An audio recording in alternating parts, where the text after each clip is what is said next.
თავდაცვის სამინისტროს და განათლების მეცნიერებისა და ახალგაზრდობის სამინისტროს ერთობლივი საპილოტო პროექტი სამხედრო საქმე აქტიურად ხორციელდება.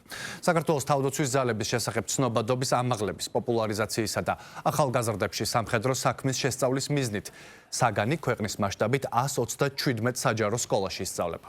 მე-9 კლასის მოსწავლეებს სასწავლო პროგრამას თავდაცვის ძალების თადარიგის ოფიცრები ასწავლიან. სამხედრო საქმე მოსწავლეებს კომპლექსურ ცოდნას აძლევს საქართველოს თავდაცვის ძალების, სამხედრო განათლების და სამხედრო სამსახურის, იარაღთან და საბრძოლო მასალასთან მოპყრობის წესების შესახებ. პროგრამა პირველადი სამედიცინო დახმარების აღმოჩენისა და საგანგებო სიტუაციების დროს მოქმედების უნარ-ჩვევების შესწავლასაც ითვალისწინებს.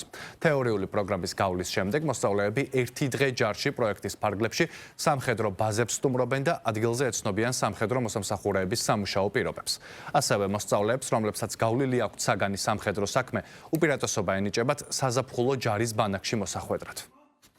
სამხედრო გაკვეთილები იმიტომ მოგწონს, რომ ეს გაკვეთილები გვასწავლის ჩვენ დისციპლინას, ასევე პასუხისმგებლობას და გუნდმუშაობას. ეს გაკვეთილები ჩვენ უფრო ესე ვთქვათ, თავდაჯერებულსა და ორგანიზებულს ხვდის. სამხედრო საქმე ჩვენ სულ რაღაც მე-9 კლასში დავიწყეთ და ამ პატარა დროის განმავლობაში საკმაოდ ბევრი რამე ვისწავლეთ, პატრიოტიზმს დის ჩვენში და უფრო მეტ мотиваციას გვაძლევს, ასე ვთქვათ, რომ ჩვენც ვიმსახუროთ ჯარში.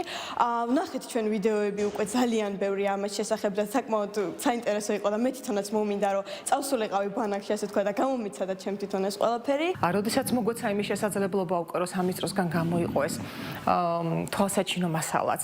ეს დაეხმარა მასწავლებელს კიდევ უფრო საინტერესო გამხდარიყო გაკვეთილები. პროექტში ჩართული არის 127 საჯარო სკოლა მთელი საქართველოს მასშტაბით და პროექტის მიზანი არის პირველ რიგში მივაწოდოთ მოსწავლეებს ინფორმაცია სამხედრო სამსახურის შესახებ, რათა მათ გადადგან გააზრებული ნაბიჯები თუ მომავალ ცხოვრებას დაუკავშირებენ სამხედრო სამსახურს. და ამის გარდა ჩვენი პროექტი მოიცავს ისეთ საგნების შესწავლას, როგორიც არის სამხედრო ტოპოგრაფია, გადარჩენა ბუნებაში, გარდამაგისა მოქმედება კრიზისულ სიტუაციებში, ეს იქნება მიწისძვრა, წყალდიდობა და ასე შემდეგ.